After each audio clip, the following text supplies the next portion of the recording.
con una pregunta esta mañana. Si tú supieras que, bueno, antes que todo eso, estuve 2 domingos fuera. Sí. No porque me haya quedado en la casa, sino tenía otros trabajos por ahí, tuve que ir a otras iglesias, pero por eso no estuve. Pero igual se les echaba de menos, hermano. Se extraña estar en la iglesia el día domingo, acá, adorando al Señor. Luego un día dije, venir a la iglesia, al Grace, de nuevo el domingo. Yo trabajo de lunes a viernes en el Grace. Llego a las 7:30 de la mañana acá y me voy a las 6 de la tarde. Entonces venir de nuevo el domingo al culto, al colegio, no, es como mucho, ¿no? Así que empecé a buscar iglesias por ahí, cerca de mi casa. Y bueno, no sé, Señor, acá estoy. Pero contento, pero el día domingo no ingreso de ahí para allá, nada, no. Por salud mental, así que contento de estar con ustedes cada domingo sirviendo al Señor. Bueno, una pregunta, si tú supieras el futuro, lo que va a pasar contigo de aquí a un año, si supieras todo lo que te va a suceder, ¿te gustaría saber lo que va a pasar contigo? ¿No? ¿Seguro? ¿Seguro? Ah, bueno, si es bueno, estaríamos ansiosos también. Va a llegar el día, va a llegar el momento.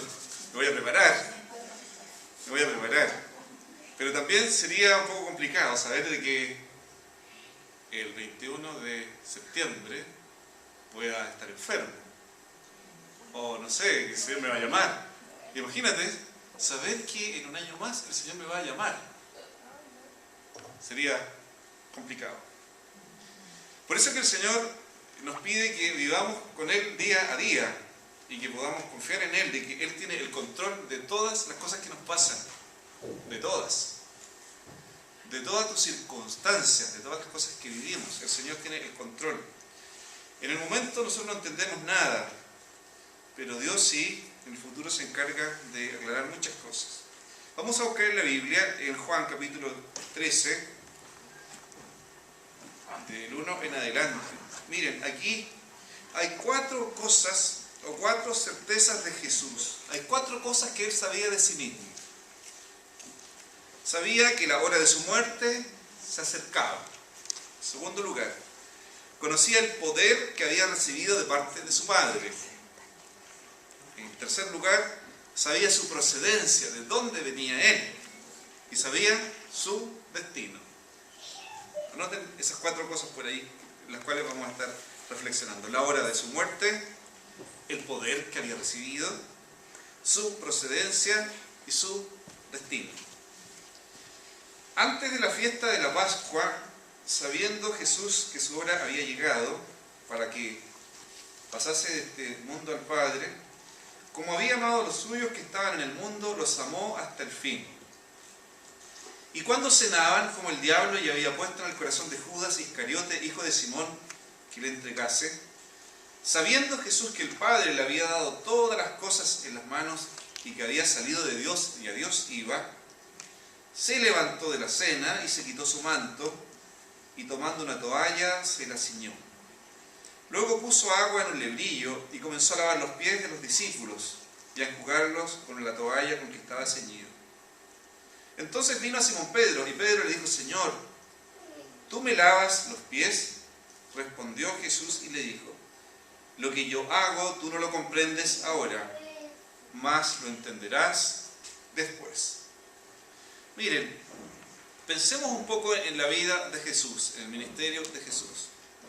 Él es Dios, era Dios en el momento de su encarnación. Dios hecho hombre en la persona de Jesús. Como muy bien dice en 2 momentos aquí en estos versículos. Tanto en el versículo 1, y en el versículo 2 aparece en 2 ocasiones la expresión sabiendo Jesús. Capítulo 13, versículo 1. Capítulo 13, versículo 3.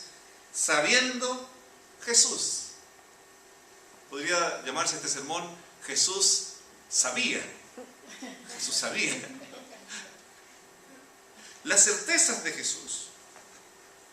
Sabe que está en un momento importante en su ministerio. Está allí celebrando la Pascua judía, con sus discípulos. Pero antes de esta fiesta, dice, Jesús sabía que su hora había llegado. Hay aquí una expresión importante. En griego hay dos palabras para definir el tiempo, el cronos y el kairos. El cronos es el tiempo medible. El tiempo se mide en minutos, segundos, horas, etc. Ese es el cronos, la hora cronológica, o la edad cronológica, de ahí viene, ¿no? Pero está la otra expresión de tiempo, el kairos, el tiempo oportuno de Dios, el tiempo en que Dios interviene de manera ya espiritual, de manera gloriosa. Dios interviene. Cuando en el libro de Marcos, si tienen su Biblia, Marcos en el capítulo 1, Marcos en el capítulo 1, versículos del 1 en adelante. Principio del Evangelio de Jesucristo, el Hijo de Dios, y después versículo 15. El tiempo se ha cumplido y el reino de Dios se ha acercado. Arrepentidos y creed en el Evangelio. Cuando aparece ahí en el versículo 15, el tiempo se ha cumplido, no es el cronos, es el kairos.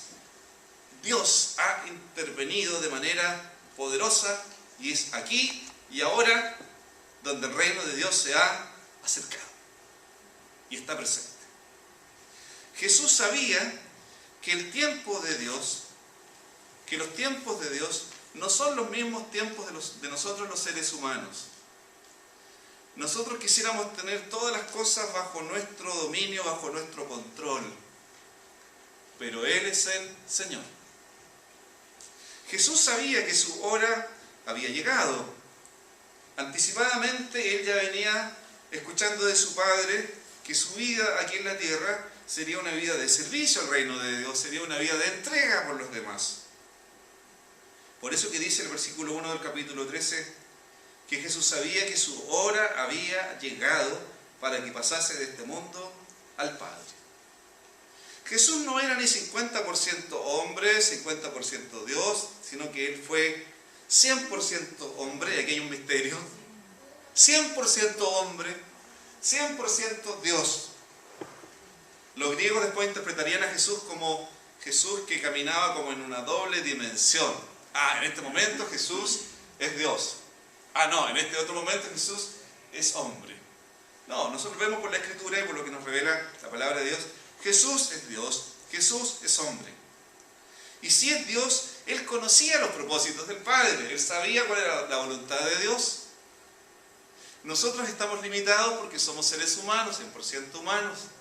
No entendemos los misterios de Dios muchas veces. No entendemos cómo Dios actúa y no entendemos cómo Dios se las arregla para cambiar algunas situaciones nefastas y transformarlas en una bendición para nosotros. No entendemos cómo Dios puede aprovechar una enfermedad nuestra para el bien nuestro. No entendemos cómo Dios puede utilizar un problema familiar para hablarnos. En nuestra mente no calza, ¿verdad? No hay interpretaciones que sirvan para saber que un conflicto en una iglesia puede servir para hablarnos también a nosotros y para transformarnos. No es que Dios juegue con nosotros, pero los planes de Dios definitivamente no son nuestros planes. No son nuestros planes. Y aquí está Jesús, con 33 años más o menos de vida. Un hombre joven, ¿no es cierto? Una persona a los 30 y a los 40 también, todavía joven. Sí. Y a los 50, por supuesto, también. Se dice que hoy día los 50 son los 40 de hace 20 años atrás. Los 40 de hoy son los 30 de hace 20 años. Gloria a Dios por eso, amén. Así que Jesús, 30 y tantos años. Jesús lo pasó bastante mal en algunos momentos. Ahí estaba con los suyos, pero Él sabía que su hora venía allí, ya se aproximaba el momento. Y no solamente la cruz venía, también venía sus amigos, Judas, ¿verdad? que estaba allí sentado con él. También vendría más adelante Pedro, que lo iba a negar. Jesús sabía que su hora se aproximaba. La certeza de su muerte. Se dice que Napoleón tenía un soldado, una persona que tenía la siguiente misión. ¿Saben cuál era la misión de un soldado de Napoleón? La misión era recordarle todos los días: mi señor, usted un día tiene que morir. Esa era la misión que tenía este personaje. Mi señor, recuerde que un día usted va a morir. Como la voz de la conciencia, ¿no es cierto? Un día usted tiene que morir. Seguro, lo más cercano, o no más cercano, sino la certeza más grande que nosotros tenemos es que un día vamos a partir de esta tierra. Yo no quisiera irme todavía, la verdad, las cosas. Sí, anhelo estar con el Señor, pero no me gustaría todavía. No, yo quiero disfrutar, quiero conocer lugares, quiero comer rico, quiero, no sé, hacer muchas cosas todavía. Bueno, pero si al Señor se le ocurre llevarme antes, habrá que decir amén nomás, ¿no es cierto? Pero no me gustaría que todavía llegara ese momento. Ahora, si Napoleón necesitaba a alguien que le dijera diariamente: mire, algún día usted tiene que morir. Yo me pregunto, ¿por qué Napoleón exigió eso? Quizás para demostrar la fragilidad de su vida, quizás para que él cumpliera las metas que tenía a diario de conquistar nuevos territorios, para que apurara el tranco y no desperdiciara ningún momento de su vida y se comprometiera con trabajar y extenderse. Nosotros también podemos tener en mente esto: algún día yo voy a partir de esta tierra, y eso también nos ayuda a prepararnos para lo que viene, el futuro. Jesús sabía que su hora estaba próxima. Sabía que allí estaba Judas Iscariote, el que lo vendería, el que lo traicionaría. Sabía de las dudas que había en el corazón y en la mente de sus discípulos. Pero fíjense en la segunda certeza de Jesús. Dice: y sabiendo Jesús, en el versículo 3, que el Padre le había dado todas las cosas en las manos y que había salido de Dios y a Dios iba. Aquí hay tres cosas más. Jesús sabía que el Padre había puesto todas las cosas en sus manos. Él mismo, en el Evangelio de Mateo, capítulo 28, dice: toda potestad me es dada en el cielo y en la tierra. De verdad que el mundo no ha conocido a un hombre tan poderoso como Jesús. Cuando dice toda potestad, está refiriéndose en Mateo que él ha recibido todo poder de parte de Dios. Todo el poder de Dios reposaba también en la vida de Jesús. No era solo una influencia divina, una influencia espiritual, una fuerza que venía sobre Jesús y después lo dejaba. No, Jesús mismo era Dios. Por lo tanto, él tenía todo el poder. Entre paréntesis, hay algunos grupos religiosos que dicen que el Espíritu Santo es una fuerza que interviene, una fuerza de Dios que interviene en algún momento y después se retira, y así está Dios con nosotros. Trae fuerza, la retira, trae fuerza, la retira. No, el Espíritu Santo no es una fuerza. El Espíritu Santo es Dios mismo actuando en la vida de los creyentes. Y ese poder de Dios, Dios mismo, estaba en la persona de Jesús. Ahora, si Jesús sabía que su hora había llegado y que Él tenía todo el poder del mundo para hacer y deshacer, mire lo que dice, volvamos al versículo 1. Como había amado a los suyos que estaban en el mundo, los amó hasta el fin. ¿Amaría Jesús también a Judas Iscariote? Si Él sabía lo que iba a suceder, y si Él tenía todo el poder para que un rayo del cielo cayese sobre la cabeza de Judas Iscariote y allí desapareciera, ¿por qué Jesús no lo hizo? Como había amado a los suyos que estaban en el mundo, los amó hasta el fin. Jesús sabía que sus discípulos lo iban a traicionar en algún momento y que Él más adelante estaría colgando el madero de la cruz solo, mientras los demás se estaban refugiando, cuidando, pero los amó hasta el fin. Estaba consciente del poder que había recibido. Sigamos, versículo 3. Y que había salido de Dios. Miren, en realidad María fue un instrumento en las manos de Dios para que Jesús naciera y para que viniera a salvarnos de nuestros pecados. Jesús estaba consciente de su procedencia, y está el misterio acá de la encarnación, que Jesús nació no por intervención humana, sino por obra del Espíritu Santo, ¿verdad? Y allí está María como instrumento de Dios. Jesús sabía su procedencia, que Él venía de Dios, había salido de Dios, y a Dios también volvería. Nosotros no hemos salido de Dios, nosotros no hemos hay varias doctrinas por allí equivocadas también. Por ejemplo, ahí está la idea de la reencarnación. Hay grupos religiosos que dicen que nosotros también, al igual como Jesús, somos preexistentes, que en algún momento vivíamos allá en el cielo, en otra dimensión, y que ahora somos este cuerpo acá y ahora, pero somos preexistentes. Y que en algún momento, al morir, vamos a volver a nuestro origen. No, esa también es una herejía. Nosotros somos seres humanos, no compartimos la misma divinidad de Jesús, nunca hemos sido dioses y nunca vamos a llegar a ser dioses.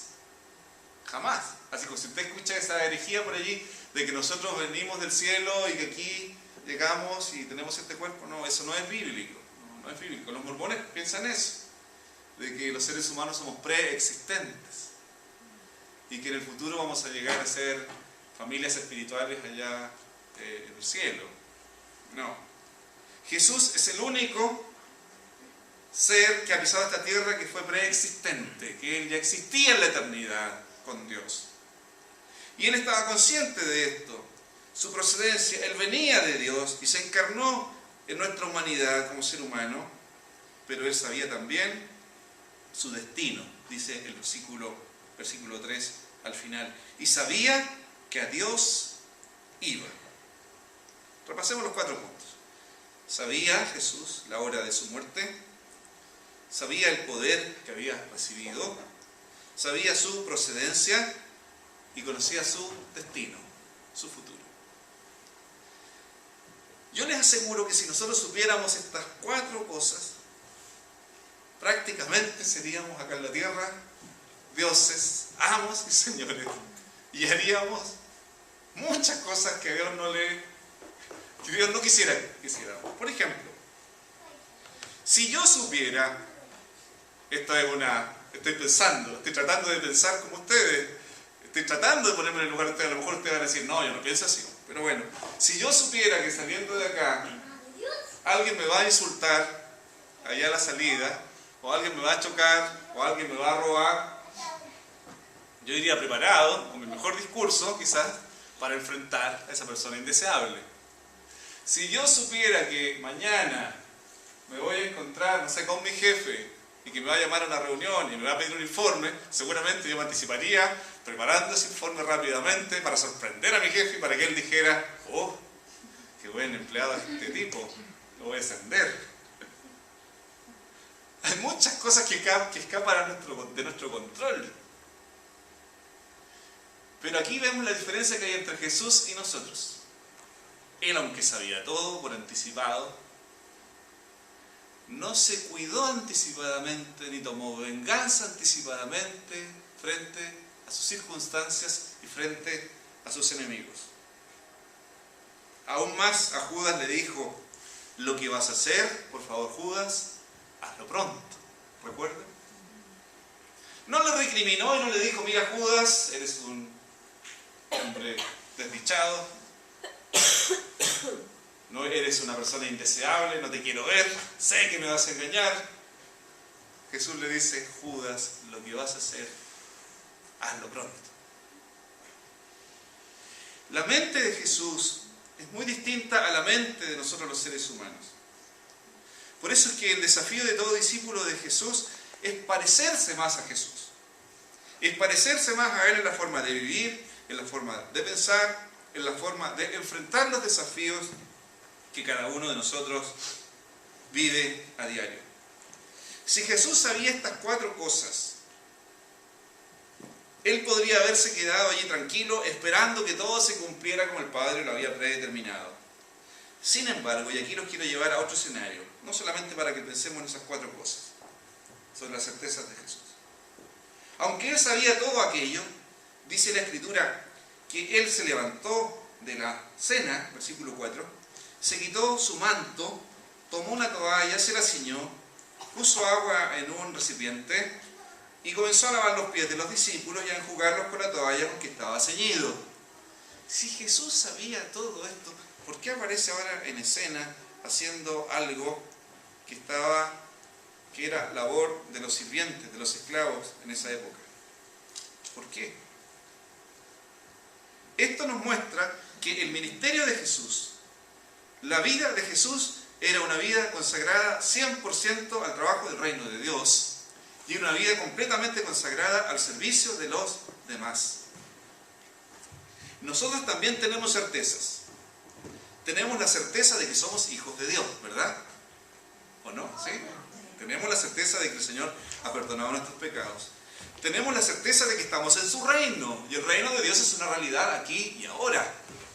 Aunque no alcanzamos la plenitud del reino, porque el reino de Dios será 100% real cuando Él sea el rey de toda la tierra, de todo el universo, y nosotros reinemos también con Él. Tenemos la certeza de que el Espíritu Santo vive en nosotros. Y tenemos la certeza de que un día estaremos con Él para siempre. El cristianismo está lleno de certezas y la Biblia está llena de verdades y de certezas que sostienen nuestra vida, nuestra fe. Pero mientras tanto, ¿qué hacemos? Mientras tanto tenemos que seguir el modelo de Jesús, el modelo de discipulado que Él nos dejó. Porque si hay algo que va a ser atrayente para la gente que aún no conoce a Cristo, ¿sabe lo que es atrayente? La vida de la comunidad cristiana. Comentábamos hace un rato atrás en la clase de la escuela dominical, de que es verdad que nosotros, quizás algunos de nosotros venimos de distintos lugares, de distintas iglesias, de distintos contextos. Y cada iglesia que se forma tiene un ADN distinto, tiene una forma distinta, tiene una manera de hacer las cosas diferente.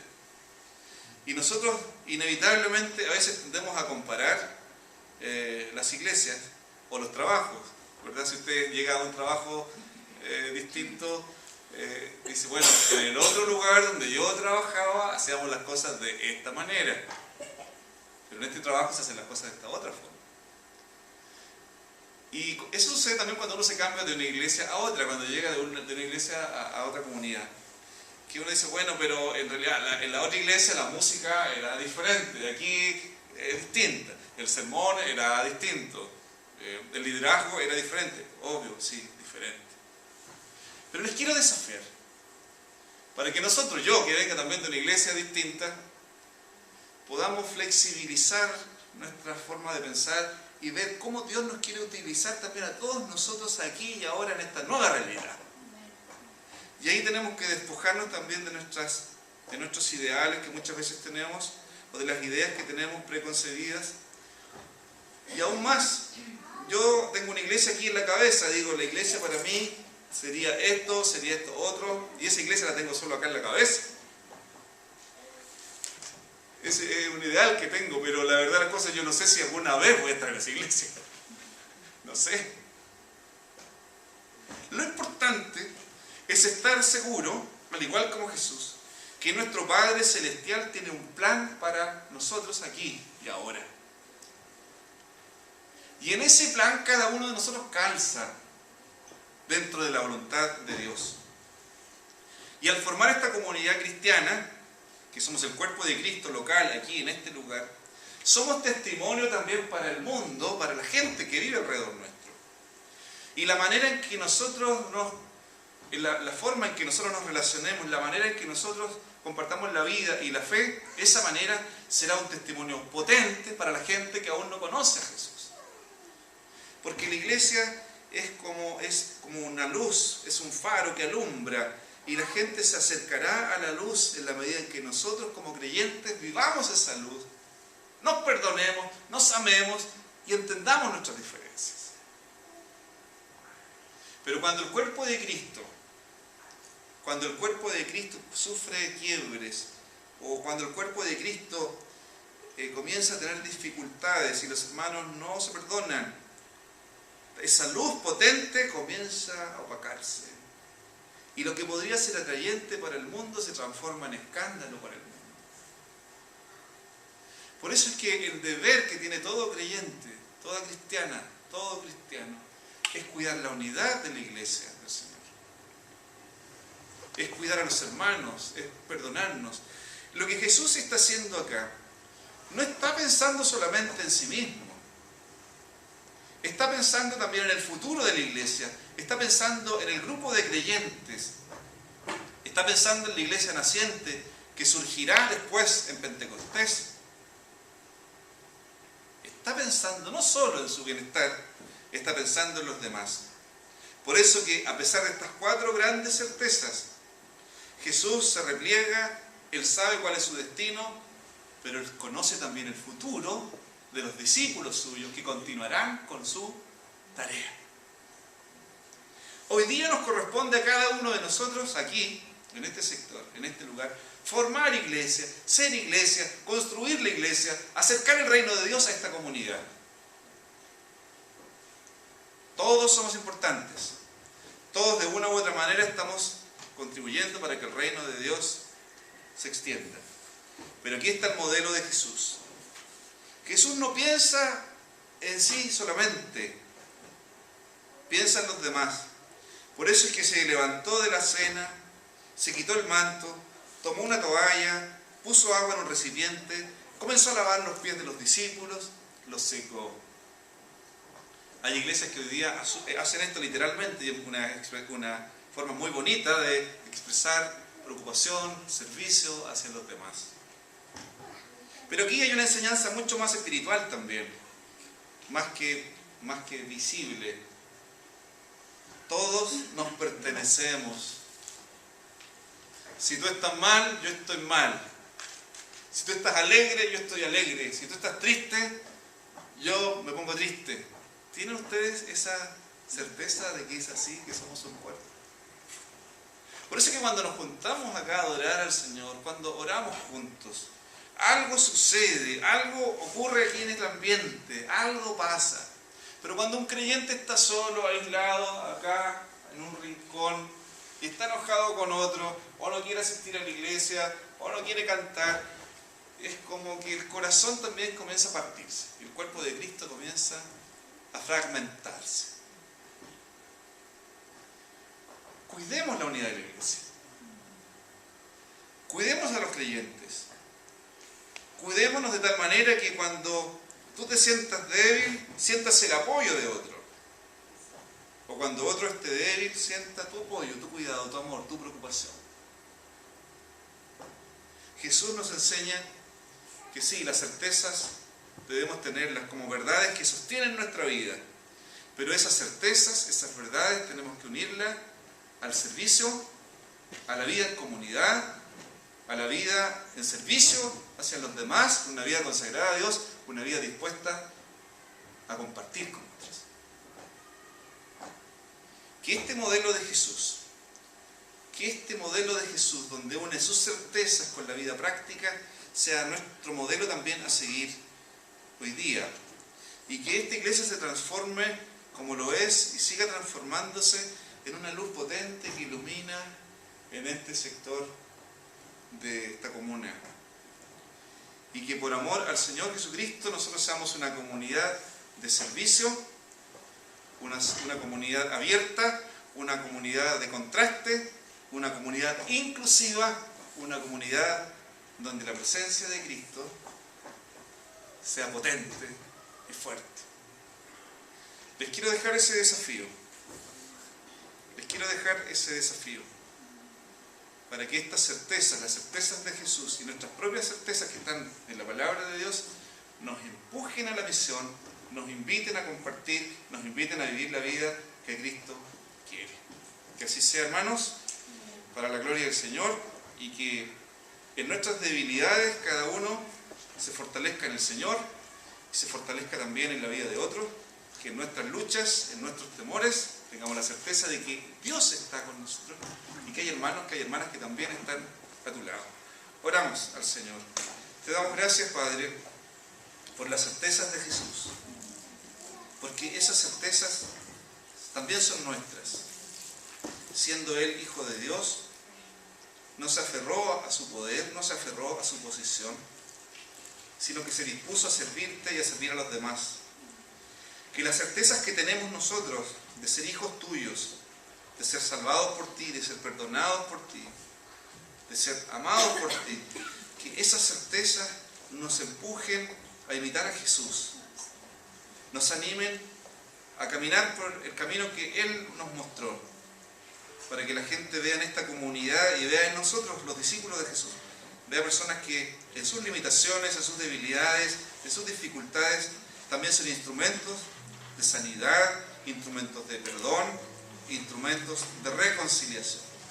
Bendice a cada hermano, a cada hermana, bendice a esta comunidad creyente, que esta comunidad siga creciendo, que lleguen los hijos tuyos que tú vas a traer, Señor, y que nosotros podamos ser en tus manos los hombres y mujeres que tú anhelas en este tiempo, acá en este lugar.